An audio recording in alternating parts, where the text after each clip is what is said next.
parti parce que ça répondait à ce moment-là à un désir qu'on avait de se donner plus radicalement aux autres. Qu'est-ce qu'il y a de plus différent finalement qu'une culture complètement autre sur un autre continent, une autre réalité, une grande pauvreté aussi, il faut dire ce qui est.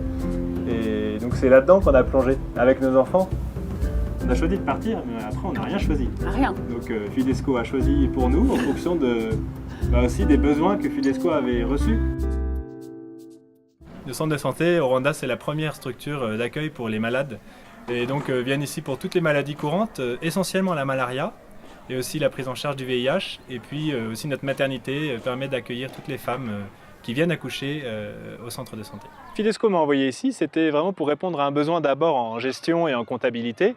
Et à côté de ça aussi, il y a tout ce qu'on n'imagine pas en arrivant, de pouvoir être un peu polyvalent, touche à tout. Donc le groupe électrogène, l'installation d'un réseau internet pour le centre de santé, jouer au plombier, aller acheter des ampoules au marché, servir de chauffeur pour l'ambulance quand il faut emmener des patients en urgence.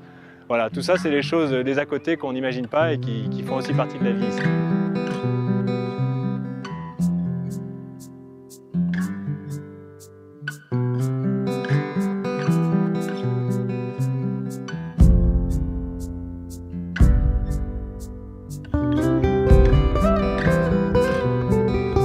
Quand on part avec Fidesco, déjà on part dans des conditions quand même relativement simples, parce que c'est important que les gens qu'on accueille chez nous puissent se sentir à l'aise, qu'on n'ait pas une maison extraordinaire. Donc on a une maison sympa, mais simple. Vous avez une piscine ou pas? On a une piscine, ouais, 4 mètres de long, 6 mètres de large. Un petit terrain. On a des belles bassines en plastique et les enfants aiment bien barboter. Par contre, on a une chèvre et 3 lapins. Ça c'est génial. On n'a pas d'eau chaude, mais on est content avec l'eau froide. Voilà, et puis on fait plus de choses nous-mêmes, le pain, la lessive, qu'est-ce qu'on fait d'autre un peu nous-mêmes? On chasse les puces. C'est ça.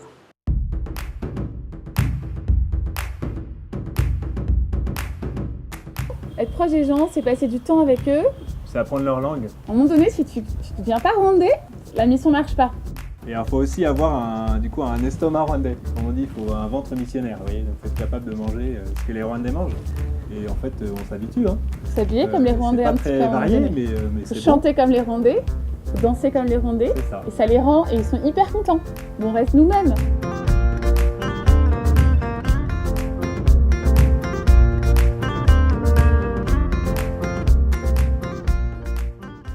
Il y a une phrase du pape François que j'aime beaucoup et qui nous parle particulièrement ici, qui nous dit que la mission, en fait, on la vit d'abord à l'intérieur de nous-mêmes.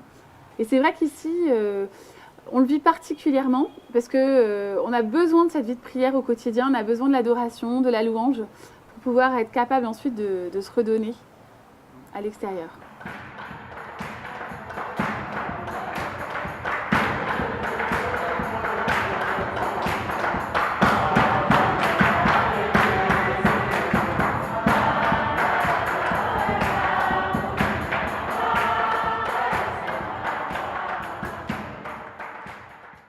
On va au groupe scolaire de Sauvou, grand groupe scolaire de la colline rwandaise, 1000 élèves, 500 seulement pour l'école primaire.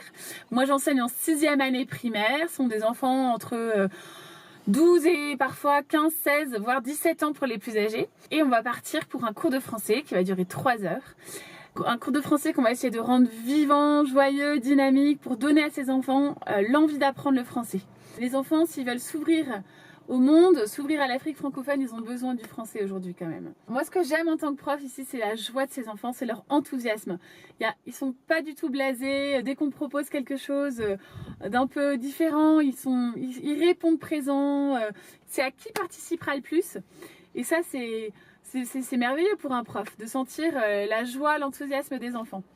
Et je pense que ce qui est important, c'est de créer un climat détendu et en même temps sérieux, mais un climat joyeux en classe où les enfants sentent qu'on est là pour eux, pour les aider à apprendre le français et puis qu'ils se sentent bien, qu'ils se sentent aimés aussi tout simplement pendant ces heures de cours.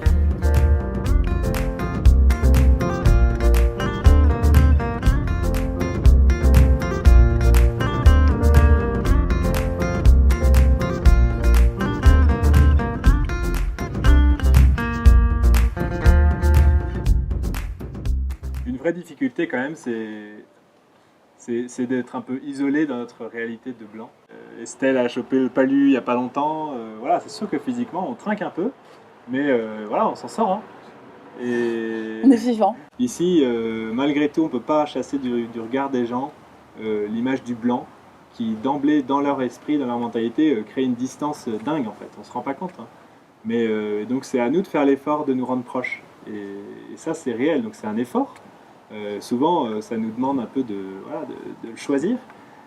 Mais c'est la plus grande richesse aussi, donc d'apprendre la langue des gens. Ici on est dans un pays où la langue est très forte. Donc Estelle s'y est mise dardard et moi un peu moins, mais c'est vrai que de connaître c'est pas mal quand même, Étienne. Des complexes. C'est ça. Quand Amakuru. Nimeza. Quand on connaît 3 mots, le visage des Rwandais il s'illumine. Des Blancs qui parlent le Rwanda, le Kinyarwanda, c'est génial quoi.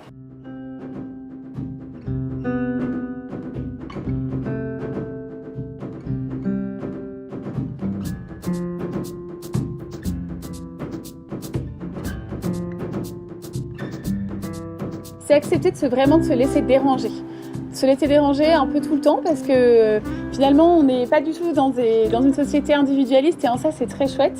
Mais il faut accepter qu'on vienne toquer au portail 5-6 fois par jour et alors qu'on a envie de faire autre chose, bah là, accepter de quitter ce qu'on est en train de faire, de se lever de table pour aller donner à manger à celui qui a faim derrière le portail, pour aller accepter d'avoir toujours la voiture pleine parce que ici c'est une voiture, c'est le taxi du quartier. Accepter d'être sollicité quand même un peu en permanence.